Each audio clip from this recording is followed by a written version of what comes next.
السلام عليكم ورحمة الله وبركاته برادران و خواهران عزیز. پیش از بامداد ما آمدیم مسجد الحرام. در آمدن درون مسجد مثال در اینجا هست کارهایی که ما باید دانیم. مثلا برای روضه شریف در آمدن باید شما را مهمان خانه اما جایی که شما دیس میکنین همه آدمایی که در شما کلان هستن باید شما دا اجازتنامه توری کنن. همین اجازتنامه رو شما نشان میتونن روضه میدونین. اگر همین اجازتنامه رو نشان ندین شما را روضه شریف پیش خانه حبیب خدا صلی الله علیه و سلم شما راه نمیدن. همینجا در موضع در همین کعبه در آمدن برای که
اللهم رب هذه الدعوة التامة والصلاة القائمة سيدنا محمد المسير الفضيل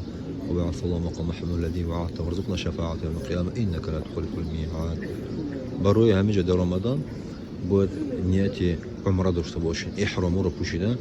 در رمضان در کار. هم مسجد عایشه خدای روزی باشه بودیم کو همجا نیت میکنیم فقط احرام دارو رو همین پیش کعبه راه میتن. که احرام نباشه اگر شما را راه نمیتن. دوست شما حیران نشین که برای چی شما رو نموندید زنو رو میمونن برای که زنو رو لباسشون خودش احرام مردا رو اجازه نمیده این نمیشه همین سه تا فنری که هست همینجا همین هجر اسماعیل نام داره همین کعبه پیش همین کلام بود فوندامنتش همونجا بود معده کردن همین جایی که تو جور بود کعبه همونجا مونده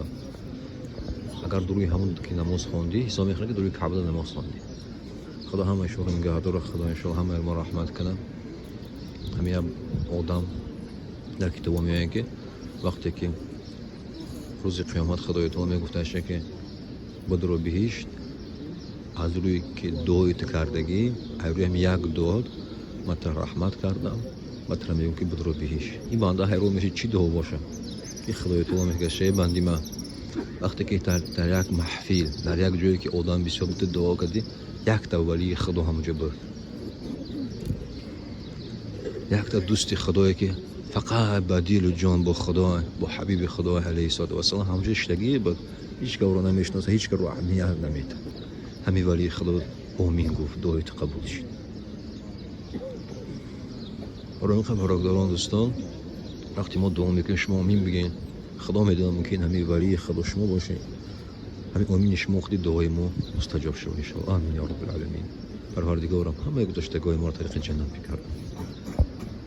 این برادران با در اینجا مقام ابراهیم این مقام ابراهیم پشتمیده باید بخونیم دو رکعت واجب دو رکعت نماز واجب از قفای مقام ابراهیم این اوج دیوال که دیدیم که یک فنری سبز اوج طواف سر میشه پروردگارم گذشتگان ما رو پدر و مادر و خواهر و دادر همه امت محمد صلی الله علیه و سلم مغفرتشون که یا رب العالمین جاشون طریق بهش بگردان گورشون پر نور بگردان یا رب العالمین یکی از باغ‌های جنت بگردان یا الله همه زندگان همه برادر و خواهر و دادر و پدر و مادر و همه مسلمانان تاجیک و مسلمان همه را پروردگارم رحمتی تو به کنار رحمت مون که برکت تو بفرما از همه بلا و کلفت ها و بیماری و قرض و قینی و بیزنی و به خانگی و همه قینی مشقت ها ما رو نگه داری پروردگار کارهای ما رو ثبوت گردان برادرای ما که در خارج هستن پروردگار و برادرایی که در خارج هستن تو میدونی که وضعیت بسیاری آنها وضبین است پروردگارم کارهایشان را ثبوت بگردان و کارهایشان برکت عطا بفرما و از ایمان دور نگردان یا رب العالمین پروردگارم از همه گناه و حرامیات دور بگردان و دلهاشان به عشق به خودت عشق به حبیبت زیاد بگردان یا رب العالمین پروردگارم ما بندای ضعیف تو هستیم ربنا آتنا في الدنيا حسنة وفي الآخرة حسنة وقنا عذاب النار اللهم ادخلنا جنة الفردوس بسلام آمنين اللهم اجعل قبورنا روضة من رياض الجنة ولا تجعل حفرة من حفر النار اللهم صل على محمد وعلى آل محمد صلاة تنجينا بها من جميع الأهوال والآفات وتقضي لنا جميع الحاجات وتطهرنا من جميع السيئات وترفعنا بها أعلى الدرجات وتبلغنا أقصى الغايات في جميع الخيرات في الحياة وبعد الممات برحمتك يا أرحم الراحمين آمين آمين آمين يا رب.